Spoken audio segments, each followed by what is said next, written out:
There's nothing quite like a deluge of blockchain-related news to have you scratching your head and wondering, what the heck is going on here? Last year was a banner year for the non-traditional asset market as crypto-rich speculators poured billions of dollars into riskier assets, driving prices higher and increasing profits. But we are 6 months into 2022, and it's not looking good. True, NFTs are hurting badly, but so is everything else. But then again, NFTs are the newest thing on the internet. So, are NFTs still a thing? And are they still worth millions? Let's find out. Welcome back to Reign Supreme, a channel to impact influential, powerful minds. In terms of surprising news, if the document that was leaked from the Supreme Court was a 10, then the Wall Street Journal's declaration that the NFT market is imploding is maybe a 3. Non-fungible tokens swept the art world by storm earlier this year. The concepts that underpin non-fungible tokens is certainly revolutionary, despite its seeming simplicity. Their whole purchasing history is stored on the blockchain in an unchangeable format. Each link in the chain is shaped in a unique sequence, which requires the outlay of a considerable amount of energy for the computation needed, yet results in an almost unbreakable chain of custody. It is not difficult to see how helpful such technology could be if it were put into widespread usage in the process of transferring deeds to assets, like automobiles or houses. Yet, NFTs are most often used in the context of digital commodities, like avatars and other collectibles. And in the same way cryptocurrencies have become more and more valuable as an investment, NFTs, instead of just serving as a record of ownership, have evolved into something that can be held and increased in value. But, as is common knowledge, a high worth of a product is dependent on 2 factors: growing demand and the impression of rarity. This brings us to the 2 issues that the NFT industry is currently facing. First, the demand. At the outset of the year, there were over 1 million accounts, but now that number is only around 491,000. So could it be turning into an asset when there is neither fresh interest nor persistent interest? Rarely is it a positive indicator for the longevity of anything. Second, there's been a flood of supply. There are around 5 NFTs supplied for each customer. As of the 30th of April, there had been a total of 9.2 million sales of NFTs with 1.8 million buyers. When you take into account the fact that everyone and their mother has been racing to pump out an NFT in an effort to jump on the trend, it's easy to see why there's an overflow of supply. Need to raise awareness for a cause? Hold an auction for an NFT. You want to prove that you're part of the A-list crowd, but you don't want to do anything horrendous? Set your profile image to the NFT you bought as your Twitter avatar. The supply is huge, but also big players are joining.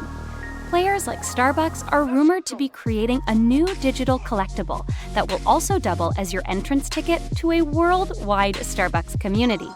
This community will supposedly revolve around coffee and include compelling content experiences, as well as opportunities for cooperation.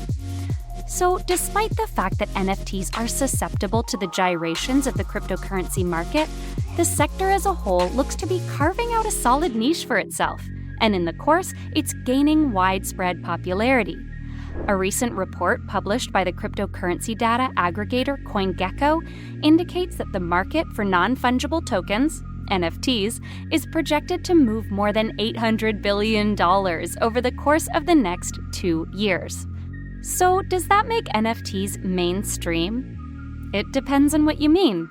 If you're asking, say, if my mom owns one, the answer is no. But we have seen well-known corporations and celebrities such as Marvel and Wayne Gretzky create their very own NFTs. These NFTs seem to be geared more toward conventional collectors than crypto fans. Even if non-fungible tokens are not mainstream to the same degree that smartphones are mainstream or that Star Wars is mainstream, they do seem to have, at least to some degree, proven some strength and resilience even outside of the cryptocurrency industry. There have been many articles posted that highlight how non-fungible tokens might be an overblown speculative bubble that is inflated by pop culture, as well as the cryptomania. Also, there have been fancy word coins to describe the hype, the NFT bubble. But sorry, this may not really be the situation. There's little doubt that a number of high-profile celebrities are releasing NFTs, which they then market and sell for tens of thousands of dollars. In most cases, typical NFTs won't be useful in any material way.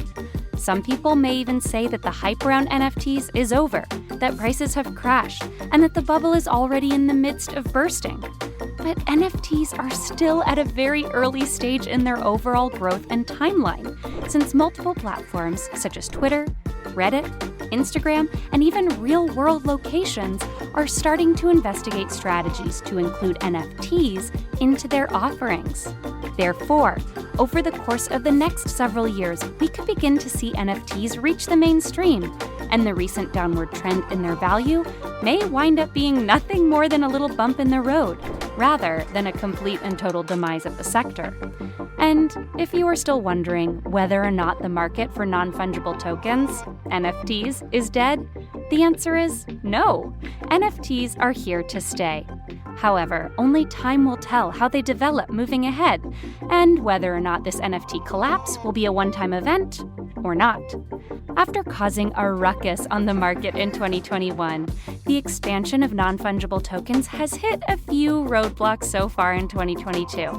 And that's why, if you ask individuals who cover the industry whether or not the NFT market is still active, you are likely to get a variety of responses.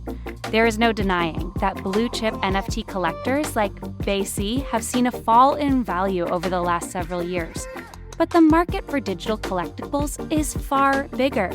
The market for non-fungible tokens has dropped sharply from its very height, but this does not mean that the sector has died.